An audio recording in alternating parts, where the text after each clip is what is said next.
El día que tembló el imperio. Amanecer del 7 de agosto de 1819. Las montañas de Boyacá no conocían el silencio, pero ese día, el viento calló. El canto de las aves fue sustituido por un murmullo tenso, casi como si la tierra supiera que estaba a punto de escribir historia. Desde el amanecer, el sol brillaba con un fuego distinto, como si el cielo también deseara libertad. Simón Bolívar, con el rostro curtido por el sol y el alma marcada por la lucha, observaba el terreno desde lo alto. Junto a él, oficiales y soldados con ropas desgastadas por el barro, el frío y la esperanza, escuchaban su voz grave y encendida. Hoy no peleamos solo por un territorio. Hoy peleamos por el futuro de nuestros hijos, por los que cayeron y por los que vendrán. Hoy nace la libertad o morimos en su intento. A su lado, el general Santander asentía con firmeza. Él sabía que no era solo una batalla, era la batalla. Aquel enfrentamiento decidiría si la causa independentista seguiría viva o se ahogaría bajo el peso de las botas realistas. En los campamentos patriotas, hombres de todos los rincones del virreinato afilaban bayonetas, acariciaban estampas de la Virgen del Carmen y murmuraban oraciones mezcladas con promesas. Algunos eran casi niños, otros, viejos curtidos en la guerra. Todos sabían que el destino de América se escribiría en sangre sobre ese valle. Mientras tanto, el ejército realista marchaba confiado, sin saber que el enemigo había cruzado los Andes por donde ningún ejército civilizado se atrevía a pasar. Los españoles, dirigidos por el coronel Barreiro, creían que aquel era un día más de ocupación, ignorando que la historia ya los había condenado. Y en medio del valle, donde el río Teatino serpenteaba entre piedras y pasto, el suelo empezaba a vibrar, como si la tierra misma se preparara para rugir. Entonces sonó el primer tambor, y con él empezó la leyenda. La trampa de los libertadores. Mientras el sol subía en el cielo boyacense, las tropas patriotas se desplegaban como sombras sobre la hierba húmeda. Bolívar no dejaba nada al azar. Sabía que la superioridad realista estaba en la disciplina, pero los patriotas tenían algo que ningún ejército imperial podía entender: hambre de libertad. El plan era arriesgado, casi suicida. Había que bloquear el paso del enemigo hacia Santa Fe antes de que llegaran refuerzos. El puente de Boyacá, una estructura aparentemente insignificante sobre el río Teatinos, sería el escenario de una jugada maestra. El general Anzoátegui, en silencio, lideró a la vanguardia a través de senderos ocultos por la vegetación. Las botas se hundían en el barro. Las ramas arañaban los rostros. Pero no hubo quejas. Solo respiraciones contenidas y miradas fijas. Había que cerrar el paso. Todo dependía de la sorpresa. Por otro flanco, los batallones al mando de Santander se escondían entre los matorrales y árboles cercanos a la carretera real. Gaques y chilcos servían de cobertura natural. Nadie debía moverse hasta la señal. El menor ruido podía alertar a los españoles. Mientras tanto, Bolívar, desde un alto, observaba cómo las piezas encajaban. Su mente era un mapa de posibilidades. Sabía que si Barreiro cruzaba el puente sin obstáculos, Santa Fe sería arrasada, y con ella, el sueño de una patria libre. Fue entonces cuando un jinete llegó al galope. «Mi general, los realistas se aproximan. Han detenido su marcha para almorzar junto al río». Bolívar sonrió. Era la oportunidad. «Que nadie dispare hasta que yo dé la orden». Gritó con el brazo en alto. «Hoy la historia nos pertenece». Los hombres se prepararon. El silencio volvió a apoderarse del valle. Y el enemigo, confiado, se adentró sin saber que estaba entrando en la trampa mortal más brillante del Libertador. El rugido del valle. El coronel José María Barreiro cabalgaba al frente de sus tropas realistas, con la mirada arrogante de quien se sabe parte de un imperio. Sus hombres, unos 2.700 soldados curtidos en guerras europeas, descansaban a orillas del río Teatinos. Algunos bebían agua, otros almorzaban tranquilamente. No sabían que el tiempo que usaban para relajarse era exactamente lo que Bolívar había previsto. Formación ligera. Cruzaremos el puente en columnas y retomaremos marcha. Ordenó Barreiro. Los primeros escuadrones comenzaron a cruzar el estrecho puente de piedra. El sonido de los cascos sobre la estructura retumbaba suavemente, sin advertir el peligro. Desde lo alto de una colina, escondido tras un laurel nativo, Bolívar alzó su espada y gritó con voz de trueno: «Ahora, Colombia. Al ataque». De inmediato, un estruendo de tambores y fusiles rompió el silencio. Las tropas de Santander emergieron del bosque como fantasmas armados.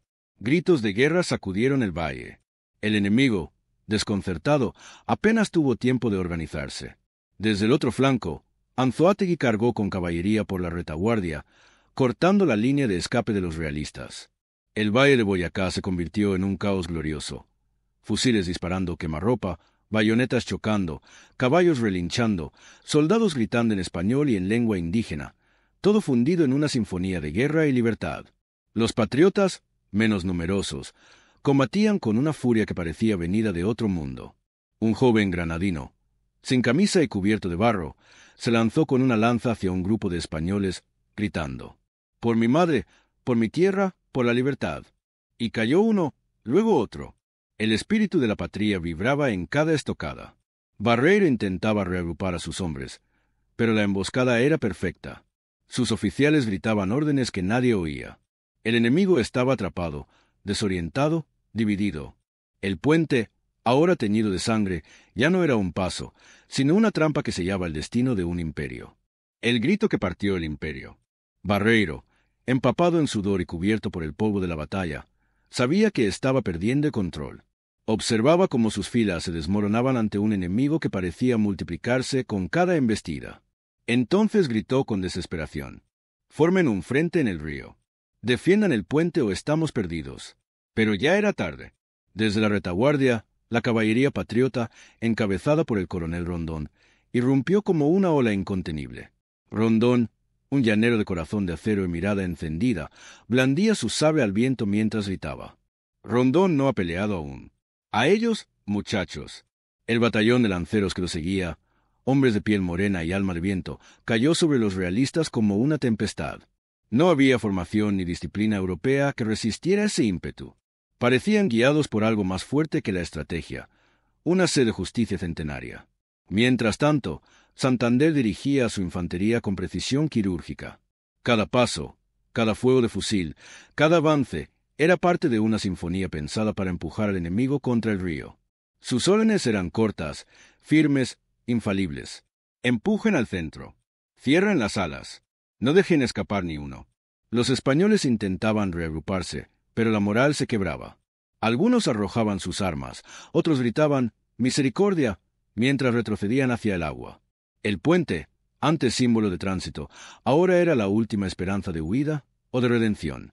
Barreiro, viendo la debacle, se lanzó al combate con espada en mano. Desesperado, intentó reunir una última línea defensiva, pero un disparo lo derribó de su caballo. Herido, fue rodeado por soldados patriotas. «Ríndase, coronel. La causa realista ha muerto aquí». Barreiro, jadeando, miró el cielo azul de Boyacá y, por primera vez, entendió que ese día no era uno más. Era el fin de un imperio. Y mientras los cañones callaban y la pólvora se disipaba, el valle tembló una última vez, no por el miedo, sino por el eco de un grito que se alzaba en las colinas. ¡Viva la libertad! ¡Viva la Gran Colombia! Si te está gustando esta historia, suscríbete al canal y activa la campanita para motivarnos a traerte más relatos con raíces. La aurora de un pueblo libre. Cuando el polvo de la batalla comenzó a sentarse sobre las colinas de Boyacá, los ecos de los disparos fueron reemplazados por un extraño silencio. No era el silencio de la muerte, sino el de una victoria que parecía increíble, incluso para quienes la habían conquistado. A media mañana, Bolívar cabalgó hacia el campo, con su capa ondeando y la mirada encendida. Lo escoltaban oficiales y mensajeros cubiertos de barro, sangre y orgullo. Al llegar al puente, detuvo su caballo y miró en todas direcciones. Lo imposible se había hecho realidad. Los cuerpos de los realistas yacían dispersos entre el pasto y las piedras. Cientos de ellos, heridos o desarmados, estaban de rodillas con las manos en alto. Santander se acercó a Bolívar, le entregó el parte de batalla y dijo, casi sin aliento: «La victoria es nuestra, mi general. Barreiro ha sido capturado. Los españoles están derrotados». Bolívar no respondió de inmediato. Bajó del caballo y caminó en silencio hacia el río. Tomó un puñado de agua con las manos, lo llevó al rostro y al mirar el reflejo de la corriente, susurró: «Boyacá será el nombre que el mundo recordará». Luego, alzando la voz para que lo oyeran todos, proclamó: «Soldados, hoy no hemos ganado una batalla, hemos fundado una nación. Lo que hemos logrado en este valle resonará en toda América». Los hombres estallaron en vítores. Algunos lloraban, otros se abrazaban. Muchos levantaban al cielo las armas desgastadas que ya no eran herramientas de guerra, sino símbolos de libertad. Más tarde, Bolívar ordenó que se respetara la vida de los prisioneros. A Barreiro, aún con el rostro ensangrentado derrotado, lo miró a los ojos y le dijo: «La historia juzgará lo que usted hizo. Yo solo aseguro que desde hoy, América empieza a escribir su propio destino». Ese día, cientos de soldados caminaron por el valle recogiendo heridos, cargando los caídos y entonando himnos improvisados. Desde lo alto de la colina, un niño campesino que había observado la batalla con ojos asombrados, corrió hacia el campo ondeando una pequeña bandera de tela. «¡Viva Colombia!», gritó con una voz que partía el alma. Bolívar lo alzó en sus brazos y respondió: «Hoy tú, niño, eres más libre que un emperador». El eco de la libertad. Las montañas de Boyacá no pudieron contener la noticia. Como el vuelo de un cóndor, el mensaje del triunfo patriota cruzó páramos, valles y ríos. En pocas horas, mensajeros a caballo, con rostros curtidos por la emoción, llevaban el parte de victoria a todos los rincones del altiplano cundiboyacense. Cada pueblo por donde pasaban se transformaba en un estallido de júbilo, campesinos dejando las herramientas para abrazarse, mujeres llorando de alegría, campanas repicando como si el mismo cielo celebrara. En Tunja, los vecinos salieron a la plaza central cuando escucharon el pregón. «La victoria es nuestra. La libertad floreció en Boyacá. El tirano ha caído». El pueblo se reunió en torno a la catedral, encendió velas, elevó oraciones y cantó sin partitura un himno que aún no había sido escrito, pero que ya vivía en sus corazones, el himno de la independencia. En Santa Fe, todavía ocupada por los ecos del régimen colonial, el rumor llegó como un trueno. Las autoridades realistas temblaron, y algunos huyeron antes de confirmar la noticia. La ciudad entera supo que la guerra había cambiado de rumbo. Las casas comenzaron a ondear discretamente pequeños trapos tricolores, amarillo, azul y rojo, como un susurro de esperanza que crecía con cada hora. Pero no fue solo Colombia la que despertó. En Caracas, en Quito, en Lima, en Santiago, los independentistas alzaron la mirada hacia el norte y comprendieron algo poderoso. El imperio podía ser vencido.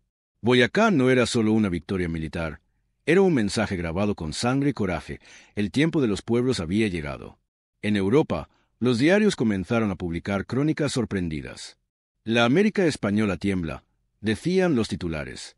En Madrid, los ministros se miraban con angustia.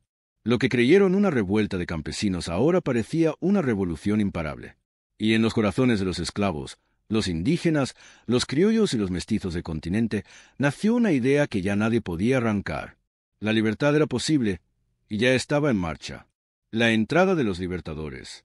Era la mañana del 10 de agosto de 1819 cuando la ciudad de Santa Fe, la joya del altiplano, la capital del virreinato, despertó diferente. No se oían órdenes de capitanes españoles ni repiques de látigos en las plazas. Lo que se oía era un rumor creciente, como un trueno que venía desde el oriente, cruzando las montañas. El ejército libertador se acercaba. Bolívar, montado sobre un corcel blanco, encabezaba la columna de soldados que, a pesar de la fatiga, marchaban erguidos. A su lado, Santander, Anzoátegui y otros comandantes llevaban sus uniformes rasgados, pero su dignidad intacta. Los lanceros de los llanos abrían paso, portando las lanzas en alto como estandartes de dignidad. Cuando llegaron a las primeras calles de la ciudad, el pueblo no esperó una orden. Las puertas se abrieron de par en par, las ventanas se adornaron con flores, y hombres, mujeres y niños salieron corriendo a recibirlos. Una anciana se arrodilló al paso de Bolívar y, con la voz temblorosa, le ofreció un pequeño ramo de flores silvestres. «Mi general, mi esposo murió por esta causa. Usted ha cumplido lo que él soñó». Bolívar desmontó y la abrazó con ternura. «No luchamos por la gloria. Señora, luchamos por su esposo, por usted y por todos los que vendrán». La plaza mayor de Santa Fe se llenó de una multitud imposible. Había tambores, guitarras, lágrimas.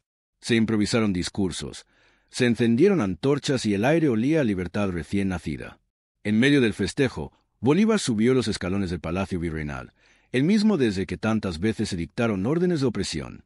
Ahora, desde allí, miró a su pueblo y exclamó: «Desde este día, Santa Fe ya no será la capital de la servidumbre. Será el corazón de un sueño llamado Gran Colombia». La ovación fue tan potente que hizo vibrar las montañas cercanas.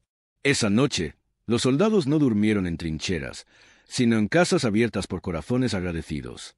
Y aunque la guerra no había terminado, esa jornada fue un paréntesis de gozo, un sorbo de paz entre tormentas. En un rincón de la ciudad, un grupo de niños jugaba con espadas de madera, imitando a los libertadores. Uno de ellos, con los ojos encendidos, gritó: «Yo seré Bolívar. Y tú, Santander. Vamos a liberar Quito». Los adultos rieron, pero sabían que en esos juegos se sembraba el futuro. El sueño de la Gran Colombia. En los días siguientes a la entrada triunfal en Santa Fe, Bolívar no descansó. Mientras algunos oficiales celebraban, él convocó a sus hombres de confianza en una sala austera del antiguo Palacio Virreinal. No había terciopelos ni lujos, solo mapas extendidos, velas encendidas y la mirada fija del libertador sobre un trozo de papel en blanco. «Ganamos la batalla, sí, pero ahora viene lo más difícil: construir la libertad». Santander lo escuchaba atento, con las manos cruzadas tras la espalda. Anzoátegui asintió en silencio. Bolívar trazó una línea sobre el mapa con su dedo y declaró: «Desde el Orinoco hasta el Magdalena, desde los Andes hasta el Mar Caribe, debemos ser uno solo. Una nación que no obedezca a reyes ni a virreyes, sino la voluntad de los pueblos». Así nació la semilla de la Gran Colombia. Pronto, cartas salieron en todas direcciones. Convocatorias a líderes insurgentes de Quito, Caracas, Guayaquil y Panamá.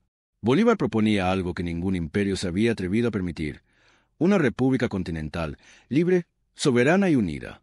Una patria grande, para que ninguna de nuestras tierras vuelva a arrodillarse jamás. Los días se llenaron de debates, proclamas y planes. La victoria de Boyacá había abierto la puerta, pero ahora había que edificar la casa. Los pueblos debían elegir representantes, las leyes debían escribirse, y lo más importante, había que convencer a una América diversa de que la unión era la única garantía de independencia duradera. En medio de ese esfuerzo, Bolívar escribió una carta que luego sería leída en todas las escuelas del continente. En ella decía: «No somos españoles ni europeos. Somos americanos por nacimiento y por derecho. Nuestra causa no es la de una provincia, sino la de un continente que despierta del sueño colonial. Nuestra libertad debe ser el escudo de los que aún luchan y la antorcha de los que aún no se atreven». Y así, en Santa Fe, entre reuniones, discursos y abrazos, la Gran Colombia comenzó a tomar forma, no solo como un proyecto político, sino como un acto de fe en el destino común de los pueblos libres. Mientras tanto, en las montañas del sur, los realistas se reagrupaban. Bolívar lo sabía, aún quedaban batallas, traiciones y pruebas. Pero ahora ya no marchaban solos, ahora marchaban con la historia. Fuego en los Andes, libertad en el sur. El eco de Boyacá no se detuvo en los valles de Cundinamarca. Como una llamarada que no conoce fronteras, la victoria viajó montada en el lomo de la voluntad. A comienzos de 1820, Bolívar reunió a sus hombres en Santa Fe y les dijo: «No hemos nacido para mirar desde lejos. Nos esperan nuestros hermanos en el sur. Ecuador, Perú, vamos hacia donde aún lloran cadenas». Y así comenzó la campaña del sur, no como una expedición más, sino como el cumplimiento de una promesa que había nacido en los campos de Boyacá. La libertad no sería real hasta que todo el continente respirara sin yugos. El cruce de los Andes fue otra hazaña. Caminos imposibles, nieves eternas, hambre y enfermedad no detuvieron al ejército libertador. Bolívar avanzaba como si llevara el viento de la historia en la espalda. A cada paso, pueblos enteros se unían, armando escuadrones improvisados, ofreciendo mulas, comida y esperanza. En Quito, el general Sucre, brazo derecho de Bolívar, logró una victoria decisiva en la batalla de Pichincha, mientras la bandera tricolor se alzaba sobre la ciudad. Y cuando llegaron al Perú, Bolívar mismo tomó el mando, desatando su genio militar en las campañas de Junín y Ayacucho. Ayacucho, la última gran batalla. El rugido de siglos oprimidos estalló en ese valle. Allí, en 1824, se selló la independencia de América del Sur. El imperio español cayó de rodillas. Los virreyes abandonaron sus cetros. Los pueblos, por fin, se reconocieron dueños de su destino. Pero la guerra había dejado huellas. Bolívar estaba cansado. Su cabello, más gris. Su voz, más grave. Sabía que los hombres pueden ganar guerras, pero la paz necesita ideas, pactos y paciencia. A su alrededor comenzaban a surgir voces de división, de ambición, de ego. Algunos líderes querían poder, otros reinos, y Bolívar lo sabía. El enemigo ya no está en los ejércitos derrotados, sino en los corazones sin humildad. A pesar de todo, él siguió luchando, no por gloria, no por venganza, sino por la unidad. por la idea de una sola nación, diversa pero solidaria. La Gran Colombia era su último sueño, su legado más sagrado, la última marcha del Libertador. Pasaron los años. La espada de Bolívar, aquella que brilló en Boyacá, descansaba ahora en una vaina silenciosa. La Gran Colombia, su más noble sueño, comenzaba a resquebrajarse bajo el peso de la ambición y la división. Desde una hamaca en la costa del Caribe, el Libertador escribía sus últimas cartas. Ya no era el comandante temido, ni el orador venerado. Era un hombre enfermo, traicionado por muchos a quienes liberó, y olvidado por pueblos que aún no entendían el precio de la libertad. Pero ni el exilio ni la fiebre pudieron apagar su voz. Arado en el mar, escribió con dolor, pero también con lucidez. Sabía que las repúblicas no se construyen en un día, ni siquiera en una década. Requieren generaciones que recuerden, que defiendan, que amen la libertad con responsabilidad. En sus últimos días, Bolívar no pidió coronas, ni monumentos, ni canciones. Solo deseó que sus ideas siguieran vivas. Y lo logró, porque aunque la Gran Colombia se dividió, sus palabras quedaron talladas en el corazón de América. Porque cada escuela que enseña el nombre de Boyacá, cada joven que cree en la justicia, cada pueblo que se levanta frente a la tiranía, es un eco del Libertador. Hoy, cuando el viento sopla en el puente de Boyacá, aún se oye el galope de los lanceros. Cuando un niño ondea la bandera tricolor, vive el espíritu de aquella tarde gloriosa del 7 de agosto. Y cuando un pueblo lucha por su dignidad, la voz de Bolívar renace. Maldito el soldado que vuelve las armas contra su pueblo. Bendito el pueblo que no olvida su historia.